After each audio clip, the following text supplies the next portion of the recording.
Sénégal, bonjour. Et qui disait Dieu est grand mais Bougane Gueye Dany n'est pas petit. En tout cas, la Tribune nous informe à sa une d'une rencontre avec les syndicats d'enseignants, histoire de révéler Bougane Gueye au chevet de l'école publique. Et ce que rend public la Tribune porte sur le fait que l'avocat défenseur des Rohingyas est aujourd'hui apôtre de l'éducation nationale, en l'occurrence Bougane Gueye Dany, s'est engagé à peser de tout son poids dans une perspective de sortie de crise. En quoi faisant? Eh bien, Mohamed Ndim, mon confrère de la Tribune, de souligner dans son article que Sawai Dany Gueye va entreprendre des démarches pour une rencontre entre le chef de l'État et ses partenaires sociaux. Comme pour Bougane Gueye, de rappeler à tout le monde l'adage qui dit Rero amul nyako wartanmo am, que retenir d'autres, sinon le diagnostic établi par Cheikh Mbo de la COSIDEP, où l'homme ayant conceptualisé le slogan Ubite Jangete, qui pense qu'en réalité des réalités, la détermination des syndicats est inquiétante, mais l'État joue la carte du pourrissement, le pourrissement total. Voilà ce qu'on peut retenir des relations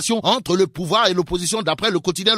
Le journal, en tout cas sur les questions au gouvernement, révèle que Tchaf Bangi Khamde, pire Lambay Mungi Niao. Pourquoi? Eh bien parce que l'opposition boude John. D'après le quotidien à la une de Réumi Quotidien, il est également question du Tipri aux allures de Tchambay, infligé par l'opposition à Boun Abdallah John Boun Abdallah, sévèrement boycotté à l'Assemblée ce jeudi lors des questions d'actualité, indique Réumi Quotidien. Ainsi, l'As Quotidien de considérer à plus d'un titre qu'on se dirige vers ce qui peut être qualifié de Simbalamb au rythme de Sabarupot et de Ngapatingololi à l'Assemblée nationale. Pourquoi? Eh bien, l'As Quotidien, au regard du boycott de l'opposition parlementaire, titre John face à des convaincus. Comme qui dit convaincu en politique peut sous-entendre béni oui ou marche-pied. Vox Populi indique le pied de nez du chef de l'opposition parlementaire, Madické Niang, puisque c'est de lui qu'il s'agit de soutenir dans Vox Populi, qu'en réalité des réalités, le passage du PM à l'Assemblée pour des questions d'actualité, c'est du pipeau, comprenez, un simulacre de débat de démocratie. Et c'est en toute démocratie que l'AFP rabat le caquet sévèrement à Mamadou Lamine Diallo d'après la Tribune, le journal du groupe des médias, à propos du sujet autour de la binationalité du président de l'Assemblée nationale posé par Mamadou Lamine Diallo, souligne que l'AFP, par la voix de Ndeye Oumindiaye de l'Alliance des élèves et étudiants pour le progrès, considère que le coordinateur du mouvement Teki pose un débat sur le sexe des anges. En d'autres termes, Mamadou Lamine Diallo du mouvement Teki, sur ses propos autour de la binationalité du président de l'Assemblée nationale, raconte des balivernes, pire, émet des bruits de tonneaux vides, si on en croit la coordonnatrice des élèves et étudiants pour le progrès dans la Tribune. Vox Populi, pendant ce temps, présente Mamadou Diop Decroix comme un Ndjengouman, un vrai Ndjengouman, d'où ses propos en guise de réaction aux menaces d'Aly Ngouille Ndiaye qui barre la une de Vox Populi, à savoir: nous sommes prêts à nous faire massacrer s'ils sont prêts à sortir l'armée, la police et la gendarmerie. En attendant de voir pour croire que Mamadou Diop Decroix est un véritable guerrier. Le vrai guerrier, c'est le bulldozer de Guédiawaye, comprenez, Sedina Fall Bougazeli. En tout cas, Bougazeli revient avec des touilles, explique la Tribune. Le journal d'indiquer, revoilà le député Sedina Fall, dit Bougazeli, cela faisait longtemps que le Baye-Fall de Macky Sall était à faune. Il avait disparu des radars, se tirant dans un petit coin à Golfe, à l'origine du zèle de ses activités. Et aujourd'hui, Sedina Fall dit go aux transhumants. En tout cas, Bougazeli n'a pas manqué d'envoyer des missiles Scud et des Tomahawk dans le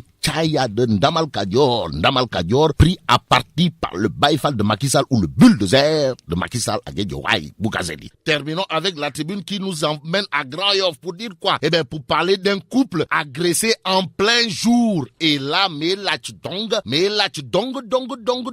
Bah, le. Bon. Vive le Sénégal. Sénégal, bonjour. Et qui disait Dieu est grand mais Bougane Gueye Dany n'est pas petit. En tout cas, la Tribune nous informe à sa une d'une rencontre avec les syndicats d'enseignants, histoire de révéler Bougane Gueye au chevet de l'école publique. Et ce que rend public la Tribune porte sur le fait que l'avocat défenseur des Rohingyas est aujourd'hui apôtre de l'éducation nationale, en l'occurrence Bougane Gueye Dany, s'est engagé à peser de tout son poids dans une perspective de sortie de crise. En quoi faisant? Eh bien, Mohamed Ndim, mon confrère de la Tribune, de souligner dans son article que Sawai Dany Gueye va entreprendre des démarches pour une rencontre entre le chef de l'État et ses partenaires sociaux. Comme pour Bougane Gueye, de rappeler à tout le monde l'adage qui dit Rero amul nyako wartanmo am, que retenir d'autres, sinon le diagnostic établi par Cheikh Mbo de la COSIDEP, où l'homme ayant conceptualisé le slogan Ubite Jangete, qui pense qu'en réalité des réalités, la détermination des syndicats est inquiétante, mais l'État joue la carte du pourrissement, le pourrissement total. Voilà ce qu'on peut retenir des relations entre le pouvoir et l'opposition d'après le quotidien. Le journal, en tout cas sur les questions au gouvernement, révèle que Tchaf Bangi Khamde, pire Lambay Mungi Niao. Pourquoi? Eh bien, parce que l'opposition boude John. D'après le quotidien à la une de Réumi Quotidien, il est également question du type prix aux allures de Tchambay infligé par l'opposition à Boun Abdallah John Boun Abdallah sévèrement boycotté à l'Assemblée ce jeudi lors des questions d'actualité, indique Réumi Quotidien. Ainsi, l'As Quotidien de considérer à plus d'un titre qu'on se dirige vers ce qui peut être qualifié de Simbalamb au rythme de Sabarupot et de Ngapatingololi à l'Assemblée nationale. Pourquoi? Eh bien, l'As Quotidien, au regard du boycott de l'opposition parlementaire, titre John face à des convaincus. Comme qui dit convaincu en politique peut sous-entendre béni oui ou marche-pied. Vox Populi indique le pied de nez du chef de l'opposition parlementaire, Madické Niang, puisque c'est de lui qu'il s'agit de soutenir dans Vox Populi, qu'en réalité des réalités, le passage du PM à l'Assemblée pour des questions d'actualité, c'est du pipeau, comprenez, un simulacre de débat de démocratie. Et c'est en toute démocratie que l'AFP rabat le caquet sévèrement à Mamadou Lamine Diallo d'après la Tribune, le journal du groupe des médias, à propos du sujet autour de la binationalité du président de l'Assemblée nationale posé par Mamadou Lamine Diallo, souligne que l'AFP, par la voix de Ndeye Oumindiaye de l'Alliance des élèves et étudiants pour le progrès, considère que le coordinateur du mouvement